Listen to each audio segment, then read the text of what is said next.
Jean-Claude Pont, bienvenue derrière ce micro. Bonjour. C'est un plaisir de vous accueillir, Merci. comme chaque semaine, quasiment, à part les vacances ou problèmes de santé. En tous les cas, aujourd'hui, je rappelle aux auditrices, aux auditeurs que vous êtes un spécialiste du commerce équitable. Oui. Vous avez occupé des fonctions pendant des années à Artisan du Monde Saint-Malo, donc vous avez une pleine légitimité pour nous en parler. Allez, vous nous amenez aujourd'hui au Brésil, puisque vous allez évoquer avec nous le droit inaliénable pour les autochtones d'occuper les terres ancestrales. Oui. Alors, il y a eu une journée importante la semaine dernière, le jeudi 21 septembre.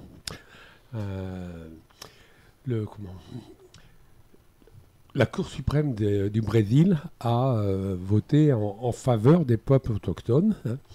Alors, je vais expliquer un petit peu.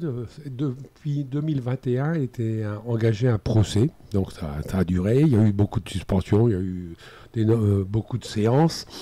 Ce procès, disons globalement, il oppose les peuples premiers indigènes du Brésil au lobby de l'agroalimentaire brésilien. Ce lobby agroalimentaire qui fait tout pour acquérir de plus en plus de terres en déforestant l'Amazonie par exemple, pour élever du bétail, pour cultiver du soja, etc. Il y a aussi même le lobby, en plus de l'alimentaire, il y a tous ceux qui... le lobby du bois, parce que l'Amazonie s'intéresse beaucoup de monde pour le bois, pour l'or, etc.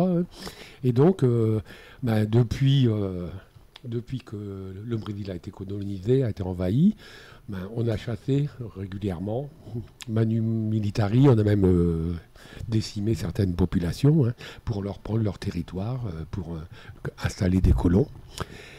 Et donc, il y a aussi une convention des Nations Unies des droits des peuples qui, depuis 2007, protège ces peuples autochtones, qui reconnaît qu'ils ont le droit de vivre sur leurs terres ancestrales, même si on leur a pris, ils ont le droit de revenir, de les exploiter, etc. Ça a été voté par beaucoup de pays des Nations Unies. Est-ce que c'est appliqué ? Mais c'est difficile d'appliquer. Je lisais un article tout à l'heure, même en Europe, par exemple, certaines peuplades, les États ont du mal à leur accorder les droits qu'ils revendiquent. Est-ce qu'il y a des sécurités pour vérifier que c'est bien appliqué parce que des fois ça peut être aussi des actions de force aussi qui sont conduites, non ? Oui, mais c'est toujours le problème des décrets, des lois des Nations Unies, par exemple, et tout ça. Bien souvent, ça n'a pas de caractère contraignant. Si quelqu'un enfreint un traité, une loi, il faut que la victime attaque en justice cet État ou ce lobby. Ça veut dire des procès très longs, très coûteux, etc., que les victimes n'ont pas souvent les moyens de mettre en place. Donc depuis 2021, il y a ce procès opposé donc l'agroalimentaire au peuple autochtone d'une région du sud du Brésil. Mais le résultat de ce procès va faire jurisprudence sur tous les territoires qui sont au Brésil. Il y en a à peu près 700. Et si jamais ce procès avait été perdu, on pense qu'il y a au moins un tiers des territoires qui auraient été annexés par le business. Donc c'est une bonne nouvelle pour ces peuples. Donc surtout que depuis que Bolsonaro était président, l'ancien président du Brésil, Brésil, il avait suspendu toute reconnaissance. Il avait dit on ne cédera plus 1 cm² de terre au peuple autochtone. Donc il avait mis la convention de l'ONU sous sa poche, sous son mouchoir. Lula est revenu, mais bon, ça a été difficile. Mais depuis que Lula est revenu au pouvoir, par exemple, il y a eu la reconnaissance de 6 nouvelles réserves pour les peuples autochtones. Donc, des bonnes choses. Alors, le fait d'avoir ce droit reconnu, ça leur permet de vivre sur ce territoire, d'en exploiter toutes les ressources. C'est eux qui en sont les propriétaires. et de vivre selon leur culture, selon les droits ancestraux, etc. Ça va très loin, les possibilités qui sont accordées à ces peuples. Et donc ça, c'est inscrit dans le droit, Jean-Claude Pont? Oui, c'est inscrit dans le droit. À partir du moment où il y a une réserve qui est constituée, ça veut dire qu'il y a toutes ces garanties qui doivent être Oui, alors la réserve, observées. ça va encore plus loin que quand c'est vraiment déclaré réserve, hein, mais déjà dans le droit des peuples, la convention de l'ONU, je l'ai dit tout à l'heure, il y a une flopée d'articles qui sont vraiment intéressants. Ça veut dire qu'ils peuvent vivre là et qu'ils peuvent exploiter le sol. Ils peuvent attaquer ceux qui leur ont pris leur terre. En justice, oui. Ils peuvent revendiquer leur terre, même si on leur a pris, même si...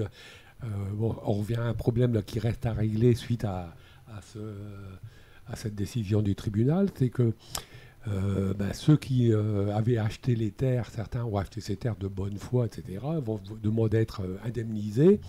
Donc les peuples indigènes brésiliens, eux, refusent qu'il y ait ce système d'indemnisation parce qu'ils se disent, vu toutes les terres que ce sont propriétés des tas de gens, ça va coûter une fortune au gouvernement brésilien. Et résultat, on va mettre ça en stand-by et il n'y aura jamais vraiment de réalité. Donc, c'est la lutte maintenant pour savoir s'il y aura indemnité ou pas. Bien sûr, les nouveaux propriétaires, eux, veulent obtenir des indemnisations. Alors, le gros point sur lequel le lobby agroalimentaire s'appuyait, c'était la Constitution du Brésil a été signée en 1988 et les gens disaient, les autochtones, si en 1988 habitaient encore sur leur territoire, oui, c'est leur territoire, mais s'ils n'étaient plus sur ce territoire-là, avant 88, à la date de la signature de la Convention, ils n'ont plus aucun droit sur leur territoire. Et là, le jugement du tribunal, c'est qu'il a dit, si, on a pris leur terre à ces gens-là, on les a expulsés, donc c'est bien leur terre, même s'ils n'étaient plus là depuis des siècles, ils ont le droit d'y revenir et de les exploiter. Bon, alors bonne nouvelle pour ces peuples, mais bonne nouvelle pour la planète. Hein, ça veut dire qu'on va préserver l'Amazonie. L'enjeu est plus global encore. Oui, l'enjeu plus large, préservation du climat, préservation des forêts, la biodiversité, des tas de choses qui, pour nous, sont intéressantes. Hein, la lutte contre le réchauffement climatique. La qualité de l'eau aussi. La qualité de l'eau, des tas de choses, oui, parce qu'on sait que l'Amazone, toutes les rivières amazoniennes sont polluées au mercure pour exploiter l'or, par exemple, etc. Donc c'est bien pour le Brésil et c'est bien pour tout le monde. Merci beaucoup Jean-Claude Pont pour cette bonne nouvelle et puis toujours une vigilance par rapport à l'évolution des choses sur le terrain. Merci. On vous souhaite une bonne semaine. À très bientôt Jean-Claude Pont. Merci. Au revoir.